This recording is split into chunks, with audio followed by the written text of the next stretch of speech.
Alasan apapun yang digunakan oleh teman-teman kita saat ini kan cuma bakar-bakar ayam, nggak ada niatan untuk rayain tahun baru. Tapi kan di hari tahun baru kan cuma bakar-bakar ikan, ngeliwat bareng, ya kan? Tidak ada hubungannya tahun baru. Tapi kan di hari tahun baru, kenapa nggak dilakuin 1 minggu setelahnya atau 1 bulan sebelumnya?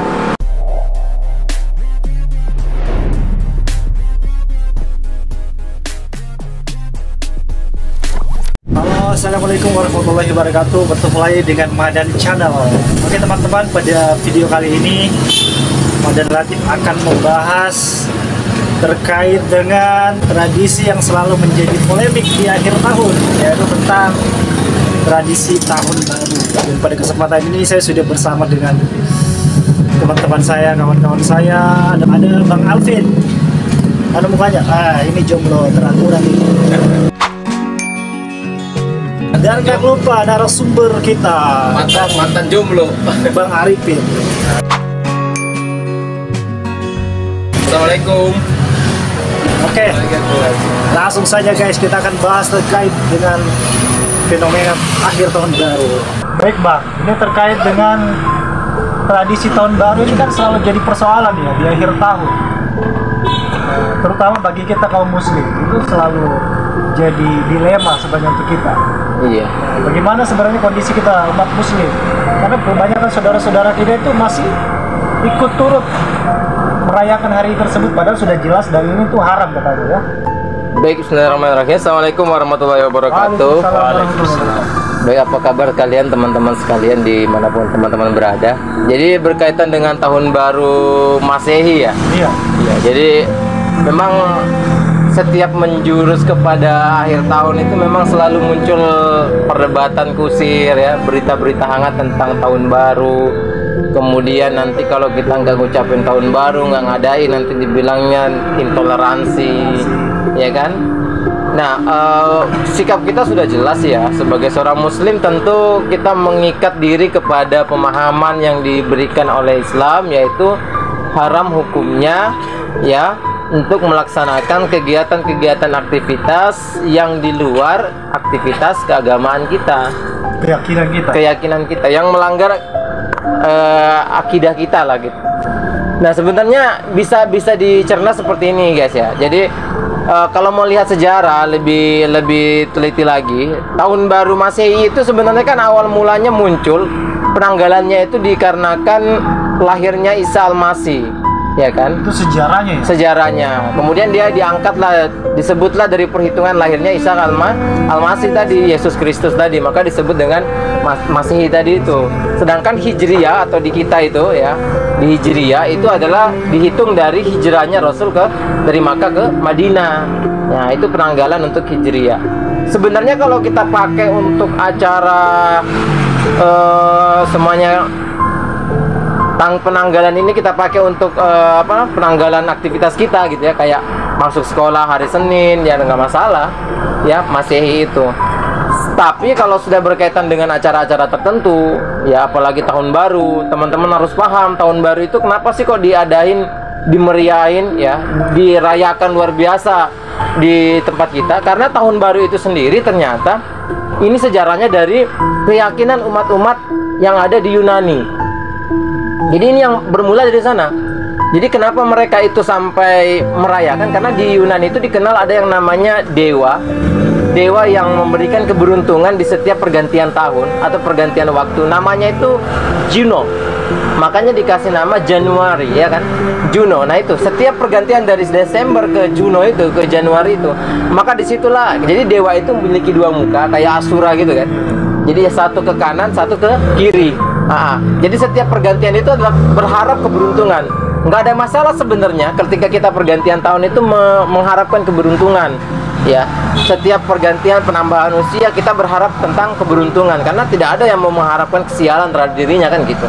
Namun kalau ini sudah berkaitan dengan pemahaman seseorang atau berkaitan dengan keyakinan seseorang, maka haram hukumnya bagi seorang muslim itu untuk mengadopsi. Lah kenapa? Karena jelas Rasulullah pernah bilang, barang siapa yang mengikuti ya suatu kaum, maka dia termasuk dalam kaum itu. Iya, kaum tersebut seperti itu. Jadi walaupun hanya kita sekedar buat acara-acara begitu. Iya, walaupun hanya sekedar alasan apapun yang digunakan oleh teman-teman kita saat ini, kan cuma bakar-bakar ayam, nggak ada niatan untuk rayain tahun baru. Tapi kan di hari tahun baru, kan cuma bakar apa namanya istilahnya bakar-bakar ikan, ngeliwat bareng, ya kan? Tidak ada hubungannya tahun baru, tapi kan di hari tahun baru. Kenapa nggak dilakuin 1 minggu setelahnya atau 1 bulan sebelumnya, ya kan? Karena memang ada identik untuk mengajak orang masuk merayakan tahun baru, apalagi sampai ikut hitung 2, 3, 1 prit titik gitu. Meramaikan. Wah, itu. Meramaikan seperti itu. Iya. Terus bagaimana Bang dengan kalau misalnya faktanya itu kan mumpung tahun baru ini jadi kita bikin acara yang lebih islami lah, seperti baca-baca, bikin kajian, Baca Quran yang sengaja khususkan atau kumpul-kumpul sambil tilawah, Iya. baca Quran, zikir bareng-bareng. Iya. Jadi memang kembali bahwa kita itu harus paham dulu ya teman-teman ya tentang kenapa sih kok diharamkan. Ya, kenapa kok diharamkan? Kenapa bisa sampai nanti ke poin bahwa bagaimana kalau kegiatannya Islami, tapi di dalam momentum tahun baru? Nanti kita jawab. Jadi dari Islam sendiri itu kita dipahamkan tentang sesuatu yang boleh kita adopsi dan sesuatu yang tidak boleh kita adopsi dari orang-orang kafir atau dari orang-orang yang bukan Islam. Nggak apa-apa ya saya ngomong kafir ya, karena memang Al-Quran mengatakan demikian. Kalau kafir itu secara bahasa dia itu tertutup dari Islam. lebih sopan, Bang. Sopan banget kan sebenarnya dibandingkan kita bilang non muslim. Ya, muslim itu kan selamat ya. Jadi kalau non muslim orang yang tidak selamat lebih nggak sopan. Nah, kembali ke topik. Jadi Islam itu mengajarkan kita tentang sesuatu yang boleh diambil dan sesuatu yang tidak boleh diadopsi atau diambil. Nah, dan di Islam itu disebut sebagai madaniyah dan hadoroh. Madaniyah dan hadoroh. Madaniyah itu adalah sesuatu yang boleh diambil. Syaratnya sesuatu yang boleh diambil itu dia tidak berkaitan dengan peribadahan atau akidah atau pemahaman tertentu dari agama-agama atau kaum tertentu. Itu Madaniyah. Madaniyah. Apapun berupa fisik ataupun pemikiran. Kalau pemikiran contohnya kayak teknologi, sains, matematika, kimia, fisika. Itu semua kan rata-rata ya tercipta yang dikembangkan oleh orang-orang kafir di dunia barat. Ya, teknologi itu kan.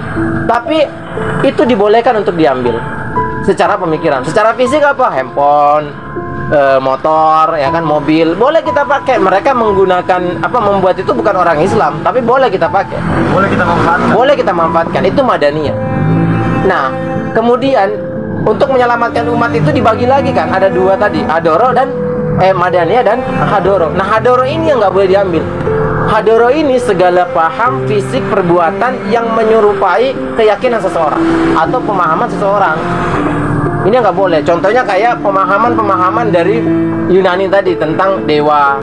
Kenapa? Karena itu mengingkari agama kita, akidah kita. Kalau kita sudah meyakini adanya dewa, berarti kita tidak meyakini, secara tidak langsung kita keluar dari rukun iman tadi, ya. Keluar dari rukun iman tadi, yaitu iman kepada Allah, Rasul, malaikat dan sebagainya. Kenapa? Dalam 6 rukun iman itu nggak ada mempercayai adanya dewa, gitu. Itu dalam Islam. Anak Tuhan ya. Iya, itu dia, apalagi sebagai anak Tuhan kan gitu. Nah, itu yang perlu dipahami sebagai orang yang berakidah, apalagi didorong lagi dengan lakum dinukum waliyadin kan gitu. Yang dikatakan tadi toleransi kan gitu. Ya, di Islam itu diajarin toleransi. Lakum dinukum waliyadin. Agamamu untuk agamamu, ya agamaku untuk agamaku, ya udah. Jadi nggak ada istilahnya campur aduk pemahaman ini. Nah, kalau semuanya dia itu hadoro, maka contohnya kayak fisik tadi. Fisik itu apa? Salib. Kalung salib kita pakai, Simbol ya. simbol keagamaan seseorang. Itu kan nggak ada di zaman mereka juga, di zaman Nabi Isa juga nggak ada. Tapi kan kesini mereka pakai itu kan. Itu nggak boleh kita konsumsi atau pakai lah istilahnya, kan gitu. Kemudian pakaian-pakaian yang menampakkan aurat bagi akhwat dan ikhwan atau laki-laki dan perempuan itu nggak boleh dipakai. Kenapa? Yang membuka aurat itu adalah pemahaman dari orang-orang barat sekuler. yang mana mereka tidak mencampur adukan, ini pemahaman ya. Pemahamannya itu tidak mencampurkan antara kehidupan dan agama, mengisahkan kedua belah pihak itu, sehingga yang terjadi adalah kecompangan dalam kehidupan. Jadi pemahaman yang dimaksud dengan hadoro itu pemahaman sekuler, komunisme, dan isme-isme yang lainnya. Yang berkaitan dengan keyakinan. Iya, yang berkaitan dengan keyakinan. Ya, karena kita tahu benar bahwa manusia itu akan bergerak sesuai dengan pemahaman dan pemikirannya mereka, apa yang mereka yakini dan apa yang mereka ikatkan dirinya dengan, yaitu akidah tadi, kan gitu. Jadi ini disebut dengan hadoro, dan kita ya sudah simpel aja. Kalau masalah dibilang berkaitan dengan yang tadi, maka itu kan momentum saja, menggunakan penanggalan itu karena momennya itu waktu libur. Daripada kamu nanti keluar main petasan, ya, daripada kamu nanti keluar main petasan, ya, bising, kegaduhan, bahkan itu kan melanggar aturan pemerintah itu, ya kan? Saudara ngeluarin, kalau yang bikin rusuh apa semua kan mengganggu masyarakat, itu kan melanggar ya. Yang apalagi di RKUHP yang baru ini, yang baru dibentuk ini, KUHP yang baru disahkan ini. Jadi ketika ada acara yang berkaitan dengan tahun baru, berkaitan dengan perayaan yang bertepatan dengan tahun baru, seperti pengajian, daripada kita keluar happy fun ya. Karena fakta menunjukkan ketika tahun baru, anak muda-mudi atau remaja itu, faktanya itu bisa dilihat dari konsumsi kondom di apotik-apotik. Ternyata checkingan di hotel-hotel dan apotik-apotik untuk kondom itu ternyata luar biasa laku keras, dan penuhnya luar biasa. Bahkan sampai susah untuk dapat tempat yang kosong di malam tahun baru itu.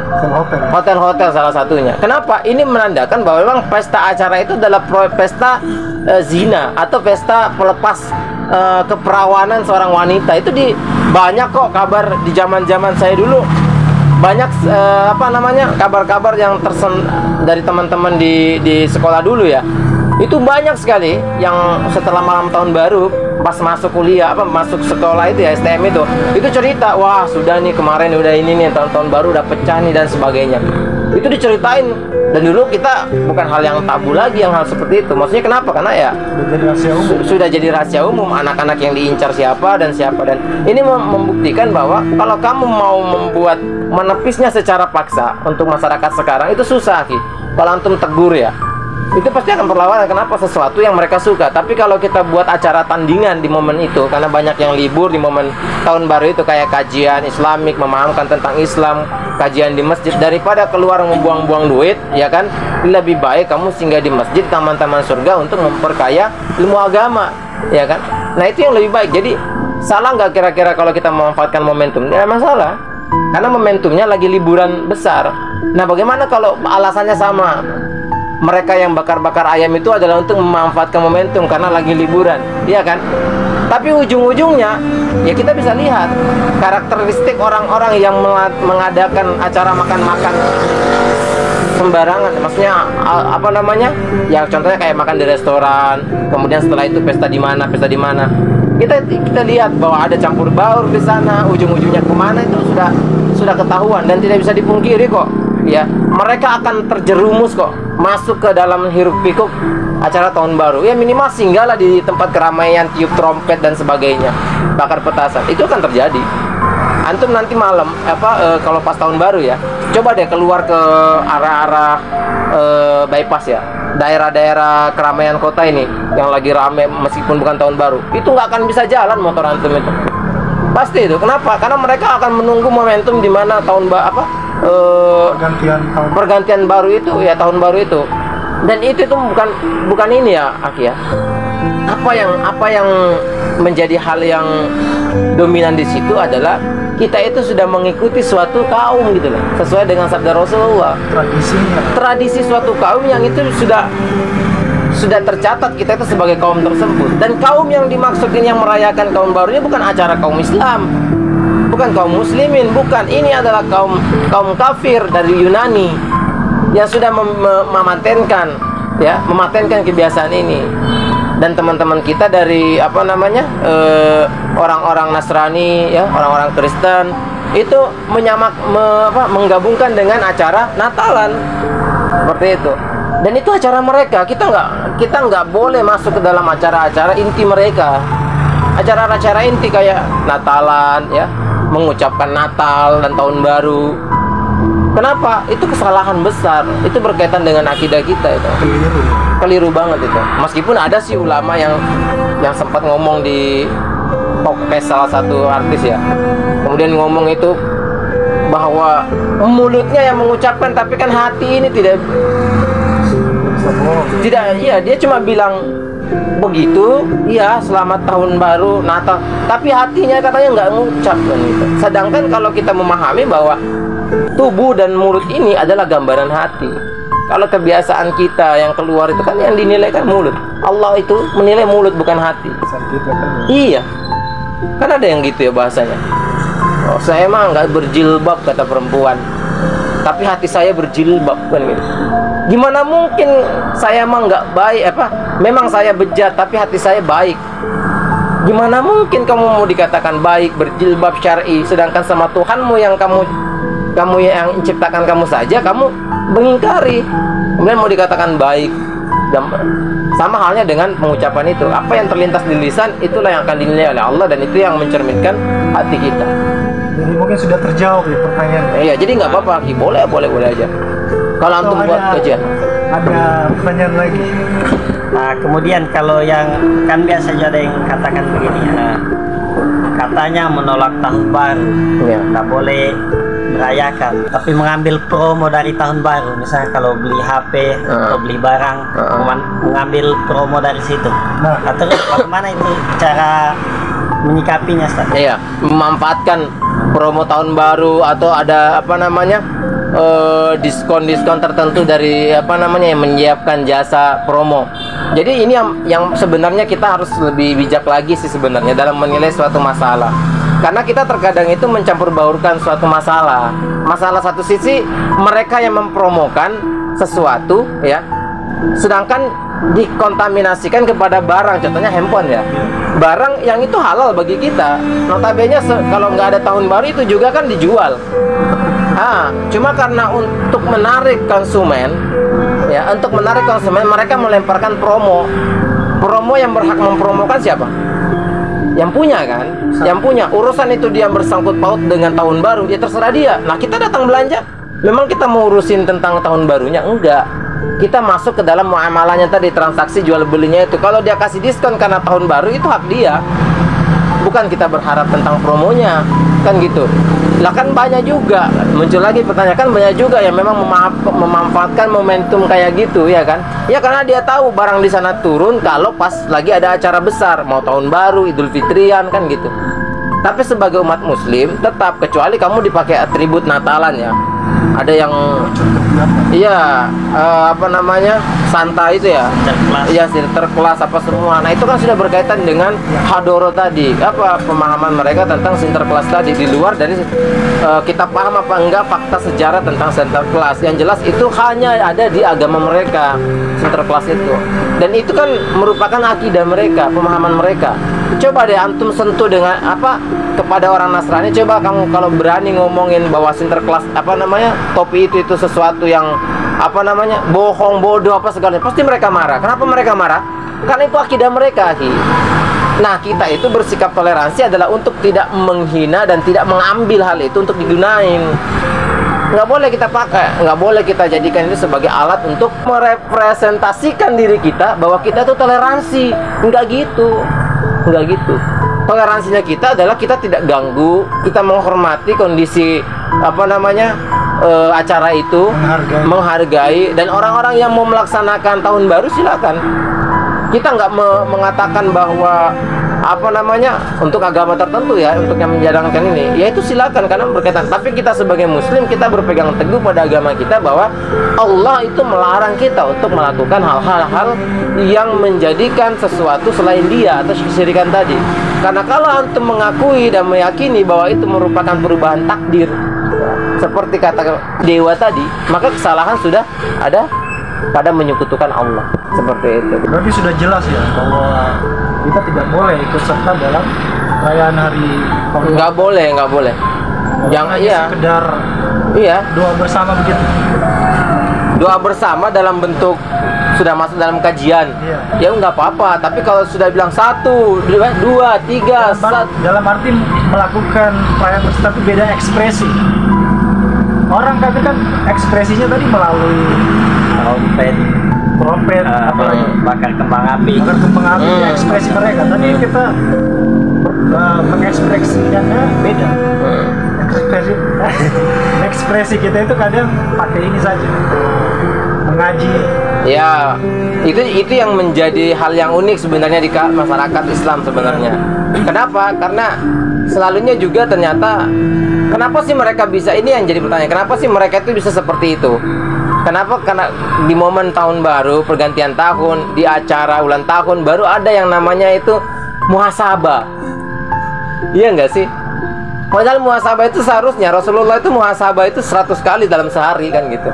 Dia istighfar, astagfirullah, astagfirullah. Kita itu di momen nanti tahun baru. Pertanyaannya kenapa? Kenapa itu bisa terjadi? Itu bukan ajaran Islam, Aki. Itu terjadi karena kita sudah dibiasakan. Ala bisa karena biasa. Ini sudah dibudayakan dari pemahaman-pemahaman penjajah dari zaman dahulu. Jadi pada saat masuknya pemahaman sekuler ini ke Indonesia, itu sudah menjadi mendarah daging kepada kita. Ini pemahaman sekuler, sehingga begitu tadi, ketika ada momen saja dia disitulah adanya Tuhan gitu.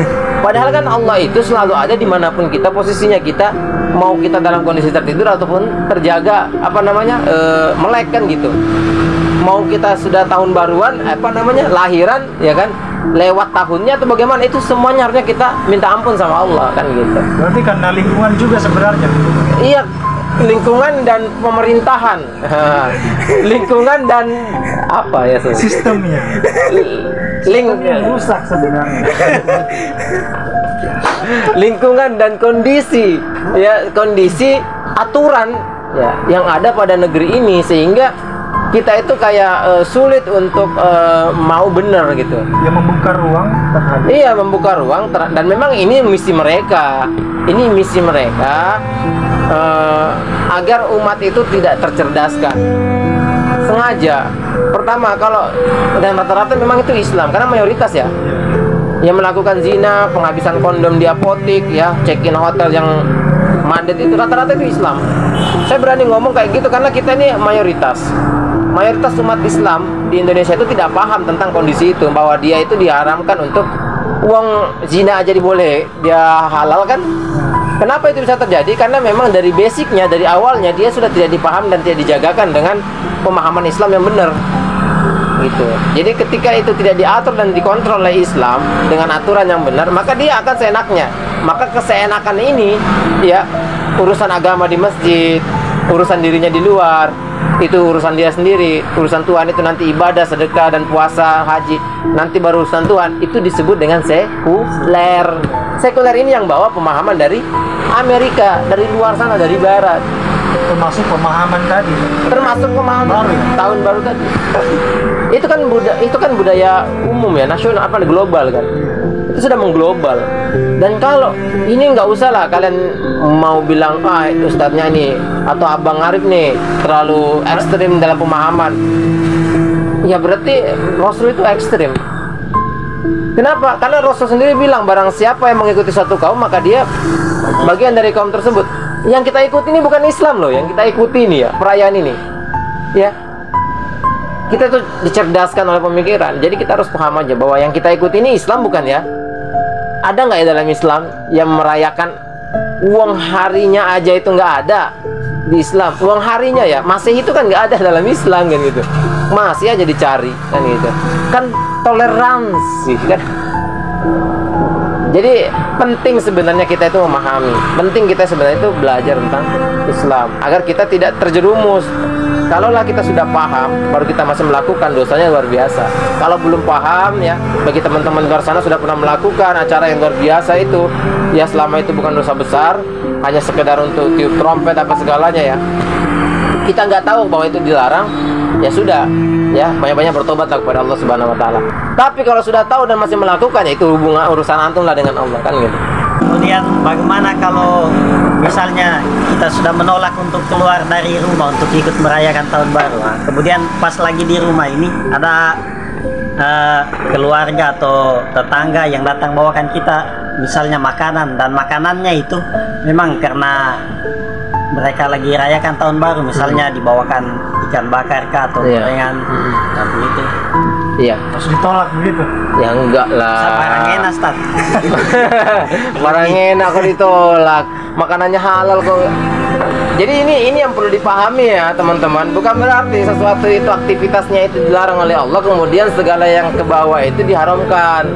Ngerti nggak? Semua ya? Pukul rata itu nggak boleh generalisasi kayak gitu. Wah maunya enak-enak aja mah kan gitu. Ya enggak, kayak penjual petasan kan gitu. Penjual apa namanya? Itu kan boleh aja dia lakuin itu. Dia akan menjual halal itu kan. Menjual itu halal. Kemudian selama dia tidak menipu, apalagi makanan itu di luar dari makanan itu habis habis acara-acaraan lah kan gitu, ada sisa, maka kita dikirimkan sebagai niat baik dia untuk berbagi sesama tetangga, anggaplah seperti itu. Makanya kita nilai yang di awal lah, maksudnya kita lihat dari niatnya dia untuk memberikan kita makanan yang baik itu tadi. Apalagi kalau memang sudah biasa dia itu tetangga yang sering ngasih makan kita, atau kita sering berbagi ada makanan. Nah ini bentuk dari akhlak seorang tetangga kepada tetangganya. Bahkan Rasulullah kan bilang gitu, orang yang paling baik di sisi Allah itu adalah orang yang baik kepada tetangganya. Salah satunya seperti itu. Nah berkaitan dengan makanannya, bekas perayaan kan gitu. Makanya gini, mereka itu banyak yang menyangka bahwa ini perayaan biasa karena dia tidak paham. Ya, padahal perayaan ini itu berkaitan dengan perayaan orang yang benar Islam. Sehingga kita itu kadang salah sangka, salah paham oleh masyarakat di bawah itu tentang perayaan ini. Jadi bagaimana dengan mereka yang tidak tahu ya? Insya Allah Allah tidak akan menghukumi, karena Allah mengangkat pena dari orang-orang yang seperti itu. Jadi boleh-boleh saja ambil makanan tadi. Iya, kalau dikasih ambil aja, makan aja. Iya, karena itu halal ya. Kecuali makanan itu yang sudah memang karakteristiknya dosa ya, kita mau untuk makan. Dia ada minuman kerasnya, dia ada mengandung zat yang membuatnya haram, menjadikannya haram, ada najisnya, maka ya nggak usah dimakan. Bangkai atau apa bernajis ya udah nggak usah ditolak. Seperti itu. Jadi kesalahan kita, persepsi kita kadang seperti itu, bahwa memukul rata suatu kejadian dengan apa-apa yang dibawanya. Contohnya kayak kita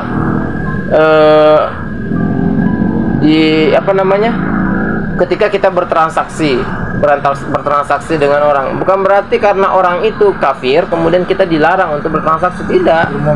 Bermuamalah, jual beli HP, beli ikan, beli apa gitu, beras, enggak. Justru yang nggak masalah transaksi itu ya silakan aja. Baik, saya kira jelas ya terkait dengan hukum ikut merayakan tahun baru bagi kita umat muslim. Intinya kalau kita sebagai umat muslim itu tidak diperkenankan ikut serta merayakan tahun baru, sebab itu berkaitan dengan keyakinan kita. Tahun baru Masehi ya? Tahun baru Masehi. Iya. Karena kita punya hari raya sendiri ya. Iya, kita ada Islam, hari raya Idul Fitri, Idul Adha. Ini perkara yang sangat sensitif ya guys.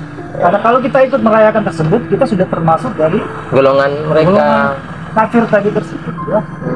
Oke, saya kira itu pembahasan kita di video kali ini. Semoga ada manfaat dan keberkahan dari apa yang menjadi pembahasan kita. Intinya kita muslim punya identitas dan kita tidak boleh ikut serta merayakan tahun baru. Oke, sampai ketemu di video selanjutnya. Saya Madan Latif, jomblo terhormat terlantar, dan Bang Alvin, jomblo eksklusif, dan Bang atas pembahasannya mantan jomblo. Assalamualaikum warahmatullahi wabarakatuh.